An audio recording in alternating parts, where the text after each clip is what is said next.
Made a You there? There you go. Something happened. Oh, did you even hear what I said? Oh, I missed that. I It bumped said to something.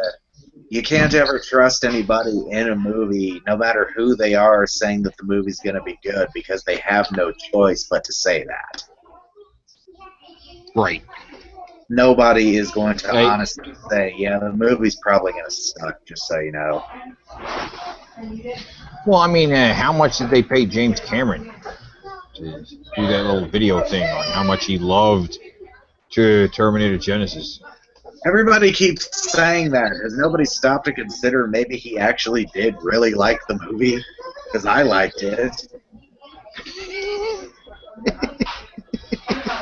I did. I thought it was fine. well, yeah, it wasn't.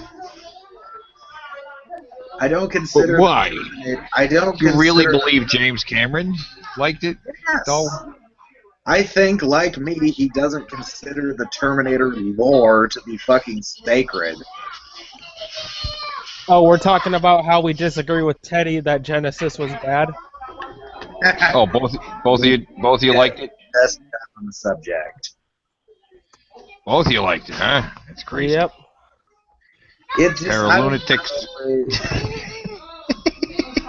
It could have been so much worse. I It could have. stopped caring about the Terminator storyline at Terminator 2. I didn't even care then. It's fucking Terminator. It's about a goddamn robot and a paradox. It's got a Basically, the story is fucking nonsense because it is a paradox. It's never going to be a good story because of that. weren't you saying the other day, like on a post, the only way to stop Judgment Day is to basically convince Skynet not to kill all the Yes, humans? the solution to Skynet is the same solution to the AI in war games. You have to convince it that the only winning move is not to play. Right. Because But Skynet inevitably always gets destroyed because it tries to kill John Connor, which motivates him to destroy Skynet, which causes Skynet to send someone back to kill John Connor, which motivates him to destroy Skynet, blah, blah, blah, blah, blah. The only way to fucking stop Skynet is to find a peaceful solution with it. like the Matrix. Yes, otherwise the fucking loop is always going to continue.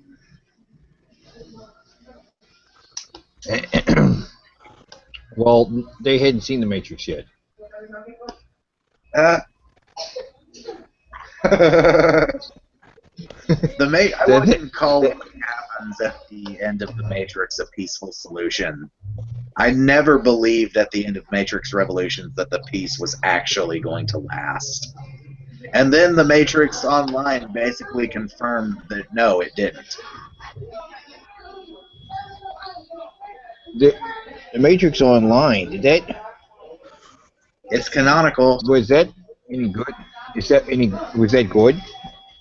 I never played it. I read a whole Oh, bunch of the wiki okay. because I got curious.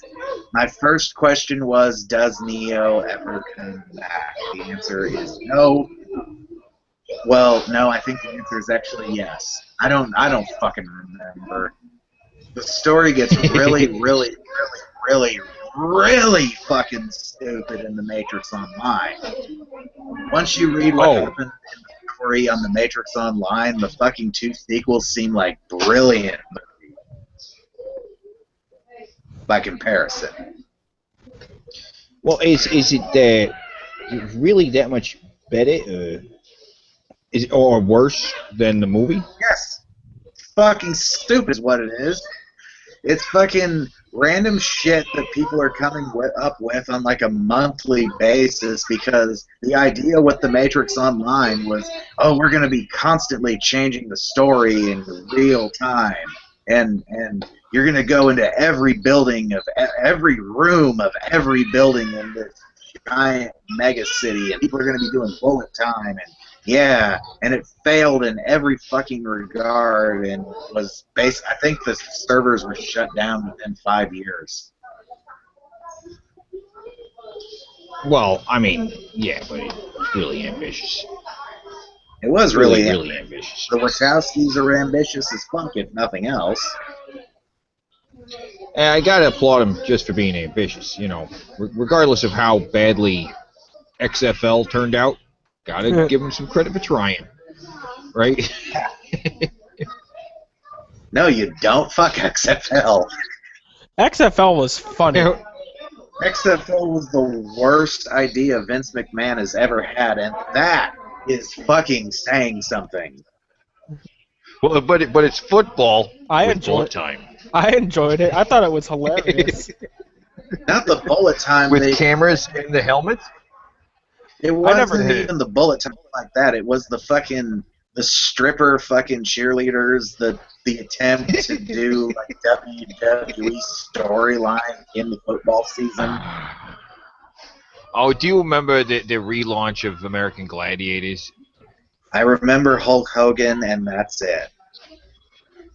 They tried to inject some drama into it, like pro wrestling kind of dynamic between some of the gladiators, right? Don't remember so that. So stupid. I know I watched it, but fuck if I remember a single thing that happened on it. American Gladiators is best when it's just fucking straightforward. It's a competition show. Have you ever seen that horrible American version of oh god, what is that show called? It's Ninja like that. Warrior? Close. It's that fucking Japanese game show where like they're Yes. And then we made it, but it wasn't as funny because it's not Japanese. They just dubbed that over with whatever the hell they felt like. You know what I mean? I know, and it was funny as hell. Right. But they were dubbing it over like they were dubbing over like nature show footage.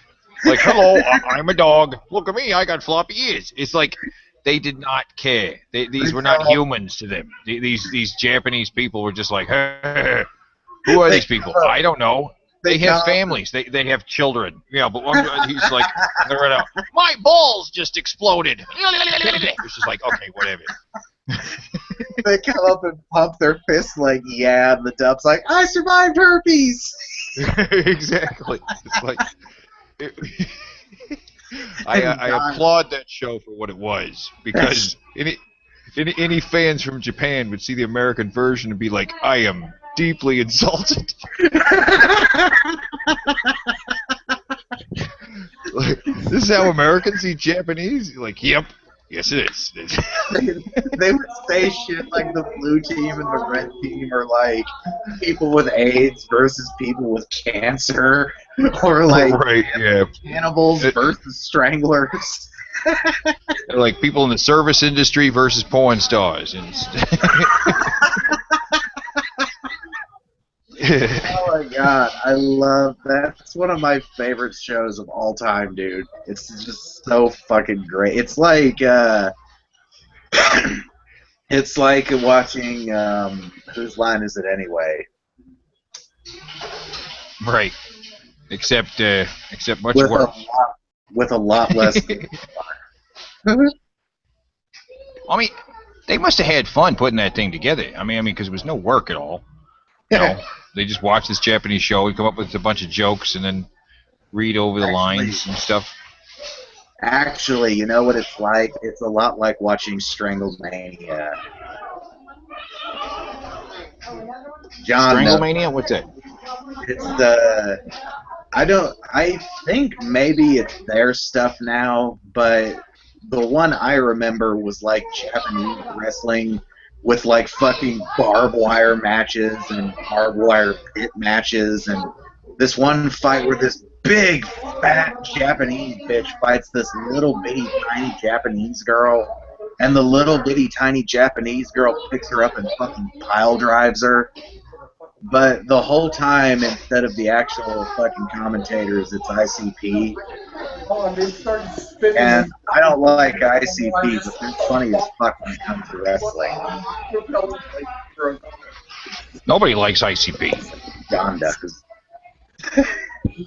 No, you don't. That's a lie. That's No a dirty comment. lie. That's a dirty lie. I don't believe it. They are funny as fuck when it comes to wrestling, though. Like their commentary is fucking amazing. I wish they were the commentators at every wrestling event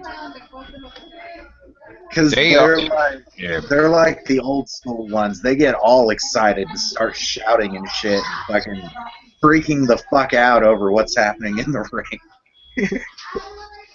That was the best thing about JR when he would fucking he would freak the fuck out at any time Stone Cold would come out. Or any time somebody would just start beating the shit out of somebody, JR would go from quiet little fat man to, oh my god, he's killed him! Yep. When Stone Cold came out, for sure. That is Stone Cold! Yeah. I love it. But ICP is just like that. They'll fucking... But they're like making fun of it at the same time, like they're calling Cactus Jack Cactus Sack, and they're making fun of how old Terry Funk is. They're like 97 years old and still wrestling. This on his 97th birthday versus Cactus Sack in a barbed wire match to the death. He's Cactus Sack. I love that.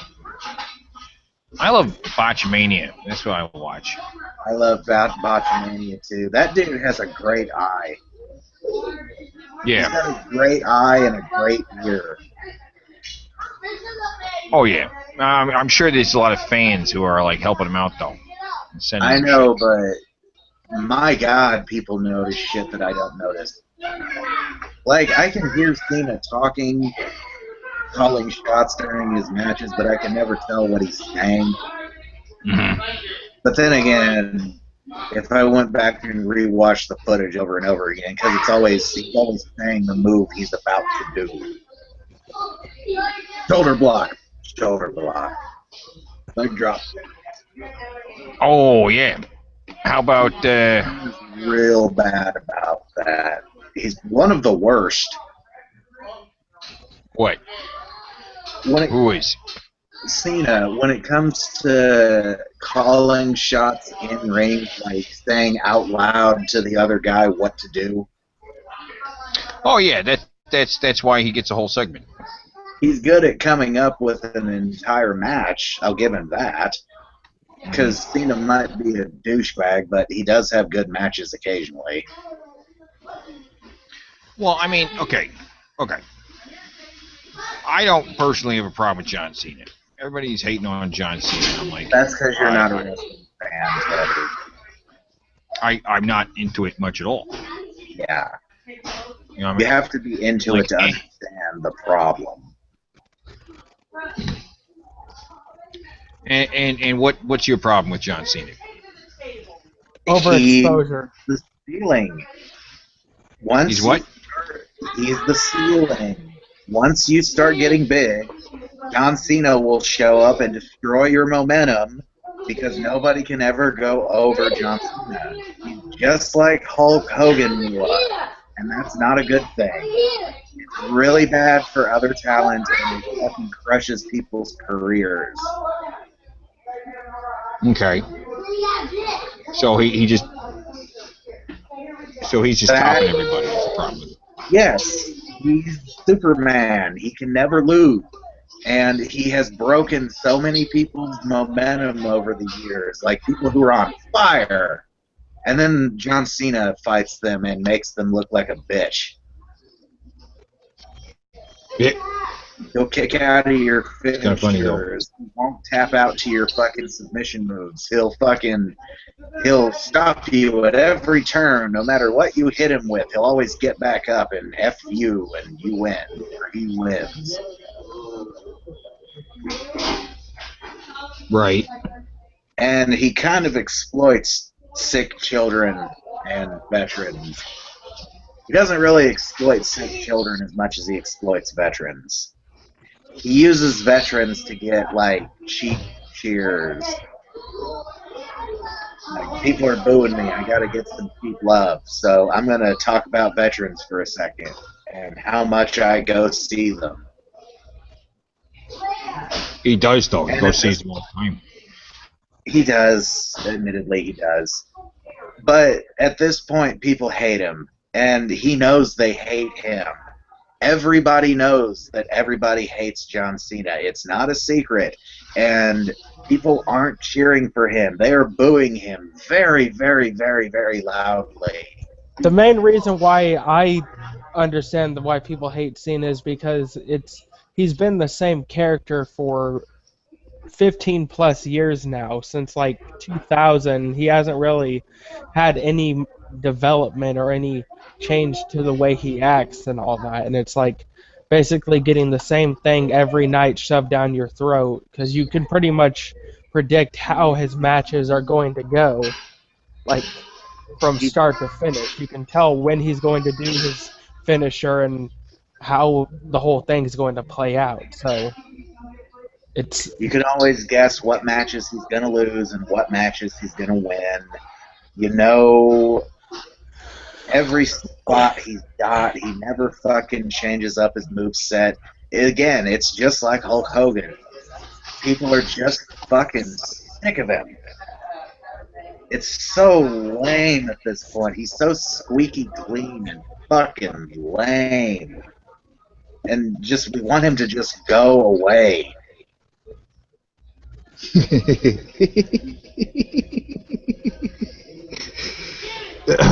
He will, probably, eventually. No, he won't. He won't until he's fucking crippled or he finally pisses off Vince.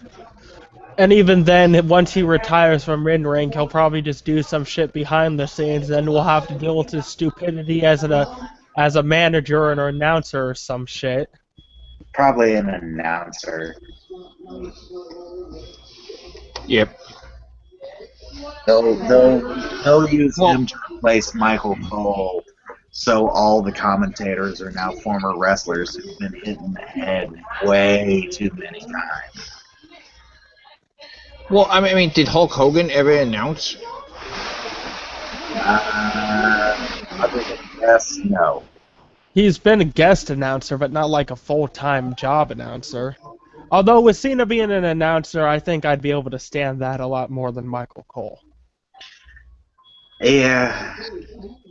Well, no, because Michael Cole is a dweeb, but he's the only one who can speak coherently. JBL and King and Booker T have all been hit in the head too much, and they all sound like idiots. Especially fucking Booker T. Booker T's hilarious. Booker T sucks. I'm not saying he doesn't suck. I'm just saying he sucks so badly that I find it hilarious. Ducky, quack, quack. I used to really like Booker T. I like Booker T as a wrestler, I just don't like him as a commentator. He can't fucking speak well.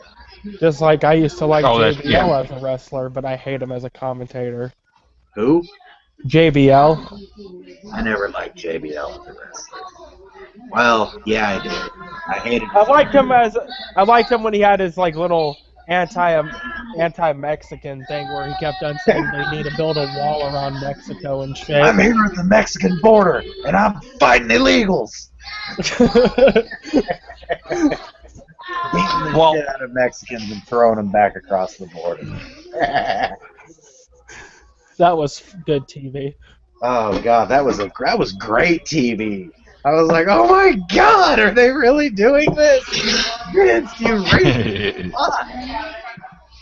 Dude, the gay wedding. I still can't believe they did a gay wedding. And like, at the time it was funny, but going back and watching it, you're like, wow, these people are really homophobic. Like, expect a fuck you faggot chant to start. Yeah, they did a lot of shit back then that they can't get away with now. Had like fucking live sex celebrations, fucking racist shit up the ass. Dude, the biggest groaner line, like the one that stabs you right in the fucking Public correct. The fucking the quote that stabs you right in the PC is when when Godfather comes out and sees all the hoes and he's like, "That'll turn you straight." I heard that again and I was like, "Oh." My cousin was here when I saw it. He was like, "Oh my god, man." The live sex celebration, Lita's titty popped out on live television. Nice. Yeah. Well, I always like Taz. Taz is cool. I love Taz. Taz is a funny commentator. He's a damn good wrestler. He was. See that thing on the Botchamania where he was talking about? I don't remember what he's talking about. I don't remember what he's talking about. I always liked finisher because it was amazing to see a little dude herk up so many people like that. Well, he apparently he heaved up a guy who was basically unconscious. Ooh. It was on the Botchamania that he. What was it? Some guy basically had been knocked unconscious. He's like, well, I got to finish this. So the guy was like huge, big, fat guy, easily a foot taller than him, and he just did that move, tossed him, like grabbed him under his leg, over his head, and boom, threw him. Because he was very heavy. He was just a sack of potatoes at that point, but he knew he had to finish the match because I was loopy from having getting hit in the head. Yeah, you know? Back in the day when Taz and all them was wrestling, I'm not saying like it can't have the potential to be good now, but that's when I feel it was at its best because they weren't restricted on what they could say and they weren't really restricted on what they could do. You were having like fucking people go through barbed wire tables and fucking flaming tables and shit like that, fucking getting beat with kendo sticks during the fucking ECW days, and that's part of the reason why it's not really entertaining anymore, because I'm not gonna lie, back then I was able to predict what was gonna happen, but I was more entertained by it. See, the problem with wrestling fans like you and me, John, is that we have a problem with the product today because nobody's willing to basically shred their body apart for our entertainment. Basically. And they're not willing to let them do that anymore. And people say, oh, everybody fucking talks about the fucking Attitude Era, the Attitude Era. There's a reason for that. That's because the fucking Attitude Era was appealing to the adults. It was appealing to the young and the old because we want barbarity. We want blood and beating and titties and fucking all this shit that we're not going to get anymore. Right. But at the same time, we didn't even get it back then. We got the tease of titties and stuff. The titty is always accidental. No, I was going to say, yeah, we got a lot of titties. I know my fingers are like made of fire and can't really do quote fingers, but I'm going to try to do it accidentally. Because bullshit. They planned every one of those tit slips. Oh, sure they did. Jacqueline, Sure they did. Jacqueline got her shirt completely ripped off one night, and she was not wearing a bra. You know my favorite thing about the Divas back in the day? The fact that they actually knew how to fight. Well, that and the fact, like, you remember you remember Mae Young, right? Yes. Fucking every time fucking King would always, like, talk about puppies and shit, Mae Young would just randomly appear and just start dancing up on fucking King and shit, just disturb the fuck out of him. King had, like, not a molestation, he had, like, a misogyny gauge. that would just fill up over time. And as his misogyny got more and more extreme, the likelihood of Mae Young coming out and molesting the shit out of him became inevitable. And she would come out and molest his ass, grab his dick, fucking shove her tongue down his throat. Come here, honey.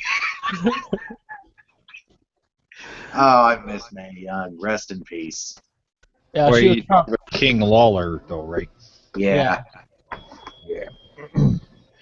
He's always going to be cool just because he worked with Andy Kaufman.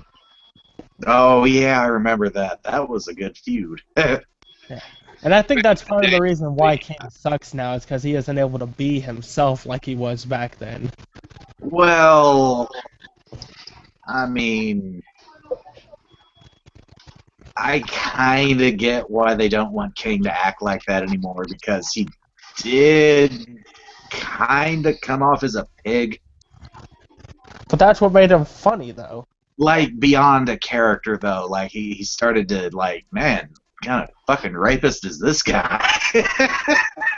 So basically, he He- took it too far. Yes, he was like a dog humping the air. Like, dial it back just a little bit, King, because I'm not entirely convinced you're not hiding cameras in the women's bathrooms. And now at this point, I wish he'd push it forward a little bit. I'm not He saying like he also probably can't get all excited anymore because he had a heart attack. yeah, true. That was scary when that happened. Did you hear about that one, Teddy? Mm-mm. King had a heart attack on Raw. Like live on television. Yeah. He got all quiet and you started hearing like these weird noises, and Cole was obviously very bothered by something suddenly. And then you see the whole crowd. They're not showing it on camera, but the crowd is like looking over to the announcer's table. The guys in the ring seem really fucking distracted. And about, I don't know, 20 minutes later, he announced, so King just had a heart attack right next to me. We don't know what state he's in. He's in the hospital, though. Yeah, because up prior to that, the whole entire show had been going well. Like everybody was all excited, and then it just took a complete U-turn, and the whole show was just dead and quiet. The audience was completely fucking quiet. Yeah. It was kind of like when Owen Hart died. Like, it just killed the buzz. Oh, yeah. Somebody dying during the show kind of ruins it. So They didn't want to give out refunds, so they just kept going. Scrape them off. Keep going. It was like the first couple weeks of Spider-Man on Broadway. Oh, another one. Okay, it's fine. It's fine. Keep going. See, with Owen dying, that's not what I don't really understand why the hell they went on with that show. It seems kind of fucked up. It's like, well, one of our guys just died, but we're gonna go on with this show because fuck them. Yeah, I felt so bad for for Val Venus, for that giant manly-looking woman, for Deborah, and for Jeff Jarrett, because they all had to go out to the ring after it happened, and his fucking blood was still on the fucking mat. Why did they do that? Because it's like in a real sport, they would stop. Yeah, but It's not like I said, sport. It doesn't legitimize the sport to keep on going. they didn't want to give out refunds, so the show must go on. That's Vince McMahon, dude. Vince McMahon isn't all that far. Yeah, Vince is not that far off from the character he portrays in the WWE. He's not as cartoonish, but he really is that much of a fucking scumbag. And in a WWE storyline, the only force that could match McMahon's power was Trump. Oh no, that wasn't the first time they did that story angle either. Y'all remember when Vince McMahon fought against God? Yes. I was just about to bring that up, actually. One time Vince fought God, but as far as somebody coming in and taking over half the company, that had been done before. They did that with Ric Flair. Right, Which but that was was- Ric Flair. Huh? But that's Ric Flair. Well, yeah. There are not many people who could do that. Okay, Ric Flair and Donald Trump. Who else? Stephanie, Triple Lady- H. Stone Cold, Triple H, The Rock,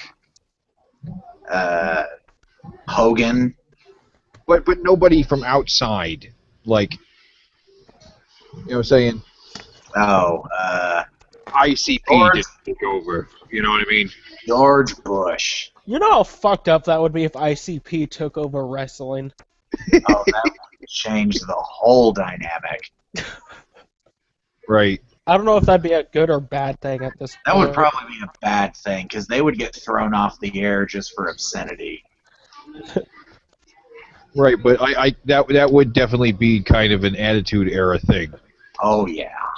Can't be Screen much goes- worse television than having the Muppets on television. Now that's what I want to see. That's synergy right there. You bring Kermit the Frog and the Muppets on WWE. They've They done can it be- before. It's fucking horrible. They Wait. got that. John Cena is going to make a lot of little Make-A-Wish kids happy by wrestling Big Bird. Oh, my God, I would love to see that. No. Big Bird versus Gobbledygooker. And then they do Hornswoggle versus another fucking Muppet. They Teddy- fucking ruined Hornswoggle. Teddy, you should do a video sometime about the gimmicks in wrestling, because some of the gimmicks. Sub-Zero was a wrestler for a while. Did you know that? On WCW. Sub-Zero. I swear to God, it was Sub-fucking-Zero. They modeled his design was modeled exactly after fucking Sub-Zero. Yeah, he was on WCW, wasn't he? Yeah, his name was Glacier. I remember Glacier. RoboCop saved Sting one time. Yeah, you know who I liked? Who? The Hurricane. Actually, me too. Hurricane was cool.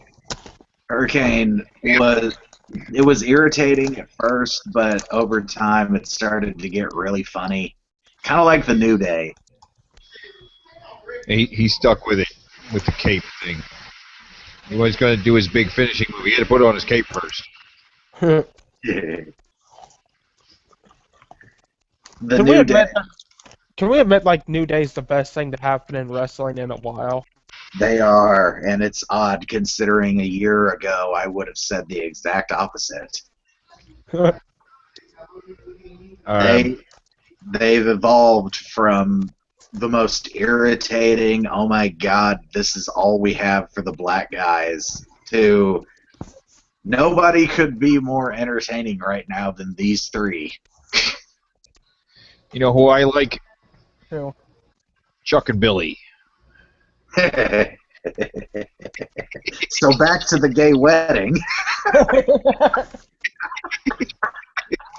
Oh my God, the homoeroticism between those two was so bad. Like,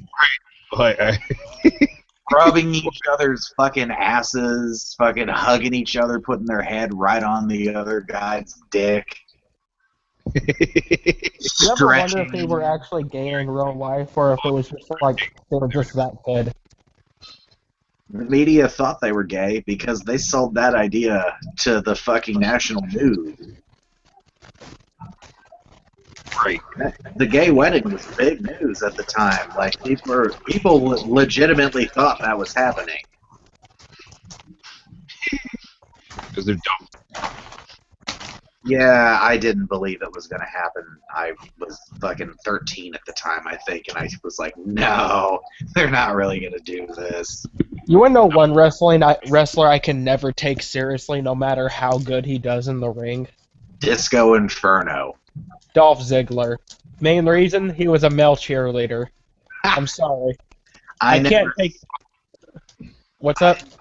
I saw Spirit Squad like a couple times. I don't remember them.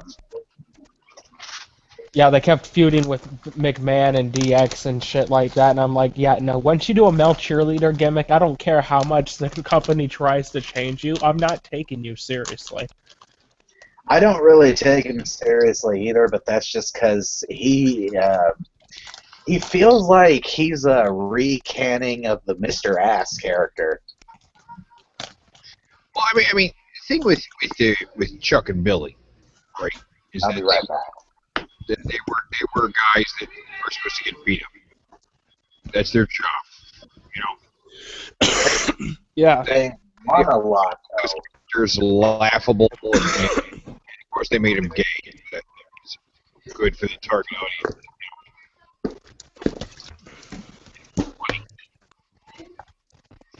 It's funny because I'm stupid.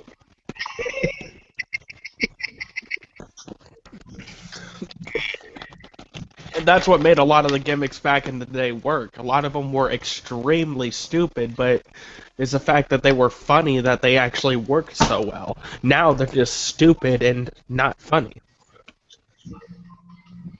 Right. There's nobody who can do even the razor alone. Everybody's got such a generic personality now. Yeah. In fact, Wyatt's kind of interesting because he does have some kind of eccentricities. You know, he's got some cult thing going on in his family with it. Yeah. But the thing with the Wyatt family is, like, me and Ark, when he first debuted, me and Ark actually thought he was interesting. But then they kept on having him lose every single feud he was in.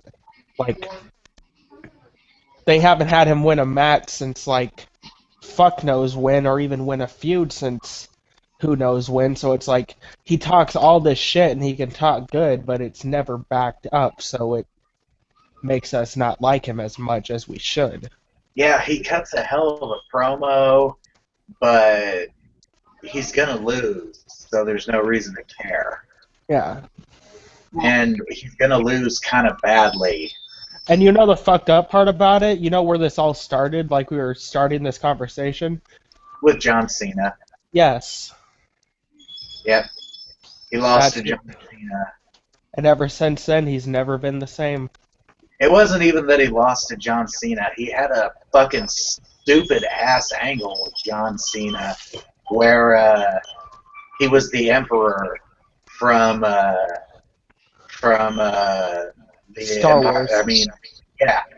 And he's like, "You're gonna strike me down, John, and you'll go to the dark side. Give in to your hate, John." This is your hatred, John." And the referee's like, "No, John, think of your legacy." That actually happened. Yeah, I remember that at WrestleMania.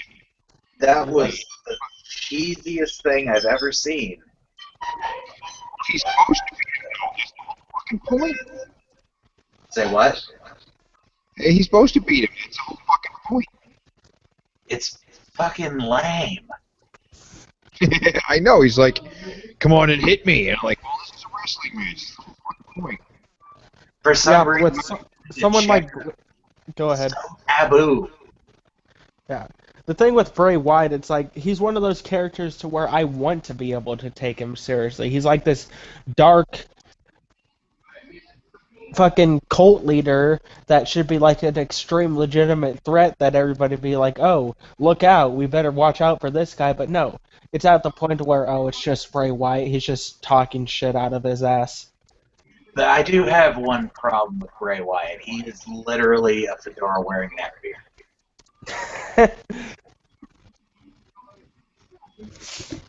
Yeah, at this point he is. Not at this point. He has been as long as he's been Bray Wyatt. I don't know. I just like to see him, like, because I watched him back in NXT where he was actually able to be taken seriously.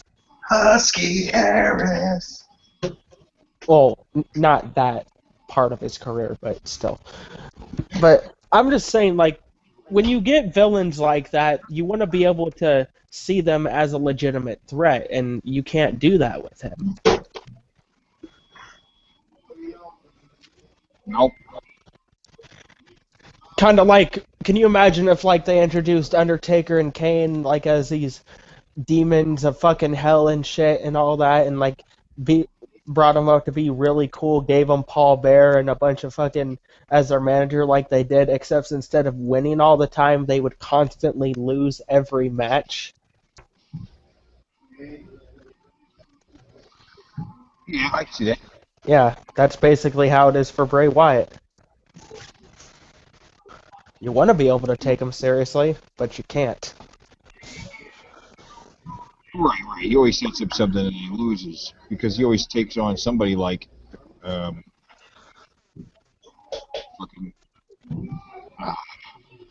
John Cena. You know, I thought was boring was the John Cena Russian guy.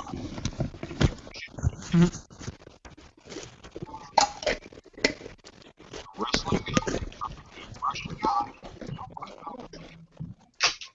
You're talking about Rusev, the Russian dude? Yep. Yeah. Justin. When you get right down to it, the big problem right now in the WWE is that they're not listening to their fans. Basically. But hey, you know the funny part about it? You know how I was trying to bring this up earlier before we started the podcast. You know how I posted in the wrestling group about McFoley talking shit and threatening to stop watching? Uh-huh. 2 days later, they hired McFoley's son as a creative writer, and they hired his daughter as a fucking backstage announcer. Hmm. So, hopefully, shit works out better with that. Did he delete his post? Nope, it's still there. Hmm. But he also said the following Monday that they gave him a reason to keep watching, and I'm like, yeah, I don't really believe that. I just think you're trying to secure your sons and daughters' jobs and not have the WWE go full-blown hatred on your ass. Yeah, erase him from history like they're trying to do with Hogan. Yep. Which they're never going to accomplish because it's Hulk fucking Hogan. Yep. But I'm going to go for now. Alright, I'm gonna eat. Alright. I'll catch you guys later. See you later.